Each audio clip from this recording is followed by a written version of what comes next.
Hello guys, आज हम आपके लिए लेके आए हैं एचटेट के लिए जीके के क्वेश्चंस।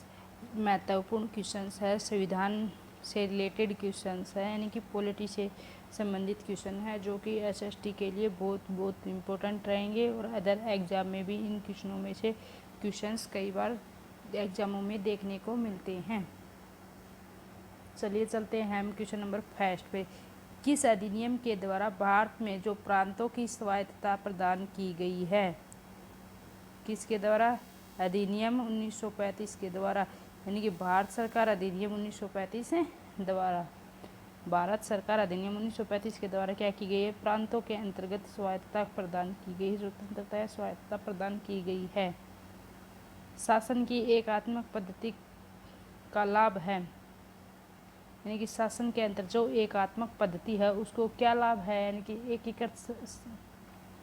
एक जो एकात्मक, जैसे कि हमारी संघीय शासन प्रणाली है, उसका लाभ क्या है? यानी कि दृढ़ राज्य, मजबूत राज्य बनता है। उससे क्या बनता है? मजबूत राज्य बनता है। एक मिनट में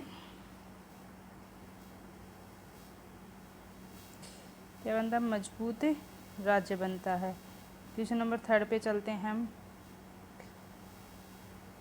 थर्ड पे आते हैं भाई। जिस संविधान सभा के द्वारा भारत के संविधान का अधिनियम किया गया उसके सदस्य थे, यानी कि जिस संविधान सभा के द्वारा, यानी कि भारत के संविधान का जो अधिनियम किया गया था उसके सदस्य, यानी कि किसके द्वारा निर्वाचित थे? विभिन्न प्रांतों के विधानसभाओं द्वारा निर्वाचित थे। यानी कि जो विभिन्न प्रांतों, जो अलग अलग प्रांतों के द्वारा जो विधानसभाओं के अंतर्गत जो निर्वाचित किए जाते सदस्य, वे सदस्य थे जो संविधान सभा का जो अधिनियम तैयार कर रहे थे। उनमें भारतीय संविधान में जो आपातकाल उपबंध कहाँ से लिए गए हैं, यानी कि जो आपातकाल के अंतर्गत जो निषेध या उपबंध लिए गए वो कहाँ से लिए गए हैं? जैसे कि बाहरी आक्रमण के समय आपातकाल लगाया जा सकता है, राष्ट्रपति शासन लगाया जा सकता है। ऐसे आपातकाल के जो संबंध है वे कहाँ से लिए गए? भारत सरकार अधिनियम 1935 के अंतर्गत लिए गए हैं। भारत की संविधान सभा किसके कहने पर बनाई गई थी? यानी कि ये मोस्ट इम्पोर्टेंट क्वेश्चन है। यानी कि भारत की जो संविधान सभा किसके कहने पर बनाई गई थी? किसी व्यक्ति विशेष के कहने पर तो नहीं बनी। वो किसके कहने पर बनी? कैबिनेट मिशन के कहने पर। कैबिनेट मिशन क्या थे? कैबिनेट मिशन एक बैठक के अंतर्गत जो सदस्य बैठते हैं ना, उसी के अंतर्गत उन सदस्यों का विचार था। वो क्या थी? Cabinet mission. भारत का संविधान सभा का अध्यक्ष कौन था? डॉक्टर राजेंद्र प्रसाद। भारत के संविधान सभा के अध्यक्ष कौन थे? राजेंद्र प्रसाद। भारतीय संविधान की प्रस्तावना में किस प्रकार के न्याय की बात कही गई है? यानी कि जो संविधान के अंदर जो प्रस्तावना लिखी गई है, जो कि मुख्य है संविधान की, जो प्रस्तावना को हृदय कहा गया है संविधान का, तो उसमें क्या बात, कौन से न्याय की बात कही गई है? सामाजिक न्याय की, आर्थिक न्याय की और जो राजनीतिक न्याय की बात कही गई है। सामाजिक, आर्थिक और राजनीतिक न्याय की बात कही गई है। संविधान की प्रस्तावना में भारत को किस रूप में घोषित किया गया है? यानी कि संविधान की जो प्रस्तावना है, यानी कि जो प्रस्तावना है जो संविधान का हृदय है, उसके अंतर्गत भारत को किस रूप में घोषित किया गया है? यानी कि भारत एक संपूर्ण सत्ता संपन्न समाजवादी और धर्मनिरपेक्ष लोकतांत्रिक गणराज्य है। ये लाइन पूरी की पूरी जो प्रस्तावना लिखी गई है संविधान की, उसके अंतर्गत दिखाई गई है। ठीक है, नेक्स्ट पे चलते हैं भाई। भारत के पूर्ण संप्रभु लोकतांत्रिक गणराज्य कब बना? यानी कि भारत को पूरी तरह से लोकतांत्रिक गणराज्य कब बन गया था? 26 नवंबर 1949 को भारत एक लोकतांत्रिक गणराज्य बन गया था। और गणतंत्र दिवस कब मनाया जाता है? कब से स्टार्ट किया था?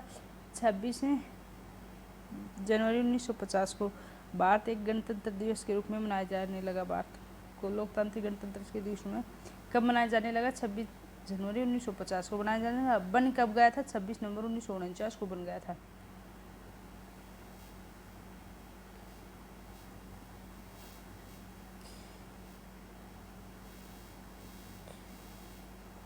संविधान की जो उद्देशिका का संशोधन कितनी बार किया जा सकता है? यानी जो संविधान की उद्देशिका जो प्रस्तावना है उसका संशोधन कितनी बार हो चुका है? ओनली 1 बार। उद्देशिका प्रस्तावना को ही उद्देशिका बोलते हैं भाई। कितनी बार उसका संशोधन हो चुका है? Only 1 bar. बट संविधान के अंतर्गत संशोधन काफ़ी बार हो चुके हैं, लेकिन प्रस्तावना के अंतर्गत तो ओनली 1 बार ही संशोधन किया गया है। भारतीय संविधान में संघीय शब्द का प्रयोग कहाँ से हुआ? संघीय शब्द का यानी कि जो भारत के अंतर्गत संविधान है उसमें संघीय शब्द का प्रयोग कहाँ पर हुआ? संविधान में कहीं पर भी नहीं लिखा हुआ कि संघीय शब्द, कहीं पर भी नहीं लिखा हुआ। ठीक।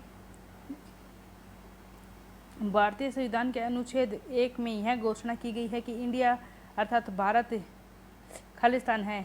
इंडिया यानी कि भारत राज्यों का संघ है, सभी राज्यों को मिलाकर एक ही संघ है, यानी कि हमारी संघीय प्रणाली के आधार पर सरकार चलती है।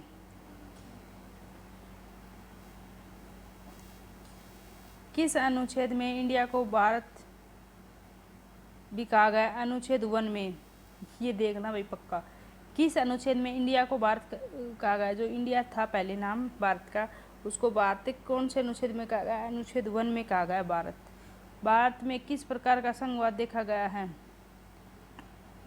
भारत में किस प्रकार का संघवाद देखा गया है? संघ बनाकर राज्यों का गठन करना, यानी कि केंद्र सरकार, मेन सरकार केंद्र में केंद्र सरकार होगी और अन्य जो विधायिका होगी, यानी कि राज्यों की सरकार अलग से काम करेगी, उन सभी को मिलाकर क्या एक संघ राज्यों का गठन करना, संघ बनाकर राज्यों का गठन करना, अलग अलग राज्यों की अलग अलग सरकार का गठन करना। और जो मेन में कौन काम करेगी? केंद्र सरकार काम करेगी मेन में।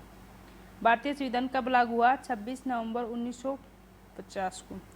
26 नवंबर 1950 को गणतंत्र दिवस के रूप में मनाया जाता है भाई, और संविधान लागू हो गया था। भारतीय संविधान की रचना के इसमें संविधान सभा का संवैधानिक सलाहकार कौन था? संविधान की सलाह देने वाला कौन था? B.N. राव। कौन था? B.N. राव।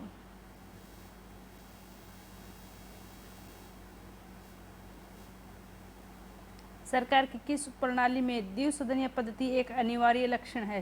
यानी कि सरकार की कौन सी प्रणाली में 2 सदन, एक ऊपरी सदन और एक निचला सदन, जैसे कि एक लोकसभा और एक विधानसभा, 2 सदन हो गए ना, वो प्रणाली में अनिवार्य है। यानी कि जो संघीय प्रणाली है उसमें ही अनिवार्य है। जैसे हमारी संघीय प्रणाली है, इसमें लोकसभा निम्न सदन और विधानसभा उच्च सदन होता है। भारत एक कैसा देश है? यानी कि लोकतंत्र। भारत एक लोकतांत्रिक देश है। भारत में एकल नागरिकता की अवधारणा अपनाई गई कहाँ से? इंग्लैंड से। भारत के अंदर जो संविधान के अंतर्गत लिखा गया कि भारत यानी कि जो भारत का नागरिक होगा वो ओनली भारत का ही नागरिक माना जाएगा, न कि स्टेट के अंदर दर्जा किया जाएगा। वो एकल नागरिकता कहाँ से अपनाई ली? इंग्लैंड से। संविधान का कौन सा भाग नागरिकता के प्रावधानों से संबंधित है? यानी कि संविधान का कौन सा भाग है जो नागरिक के जो प्रावधान है, जो कार्य है उनसे संबंधित है? भाग 2 है, जो नागरिकों के कार्य प्रावधानों से संबंधित है।